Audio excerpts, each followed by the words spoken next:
अस्सलाम वालेकुम नाज़रीन, ताज़ा एस टी वी न्यूज़ ताज़ा तरीन बुलेटिन में वली मोहम्मद चाड़ो हाज़िर यहाँ रिपोर्ट शामिल करियो था सजावल खां सलीम बागी जी।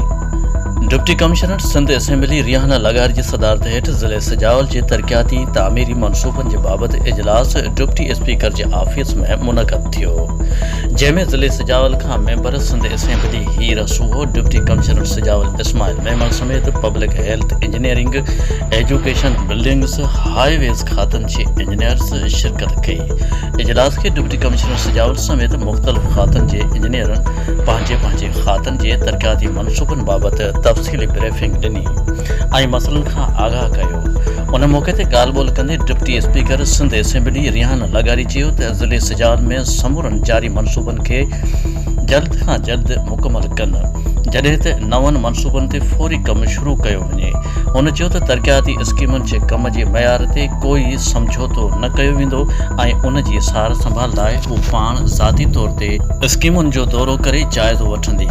हुन जो चवणु हो त पब्लिक हेल्थ इंजीनियरिंग खाते सजावल बाबति इंसामी ऐं दफ़्तरी कुझु शिकायतूं मिलियूं आहिनि, जिन जो फौरी तौर अज़ालो करणु घुरिजे। उन मौके ते मेंबर सिंध असेंबली हीर सूहो चयो त तरक्याती ऐं तामीराती स्कीमुनि खे जल्द खां जल्द मुकमल करण लाइ पार्टी क़यादत पारां सख़्त हिदायतूं ॾिनियूं वयूं आहिनि ऐं इहो ज़िले सजावल जे बुनियादी मसइलनि जो वॾो हल आहे, जंहिंमें पीअण जे साफ़ पाणी जी फ़राहमी अवलिन तरजीह आहे। हुन वधीक चयो त ज़िले सजावल नओं ज़िलो आहे जिथे सरकारी इदारनि में सहूलतुनि समेत अफ़रादी क़ुवत जो वॾो फुक़तान आहे।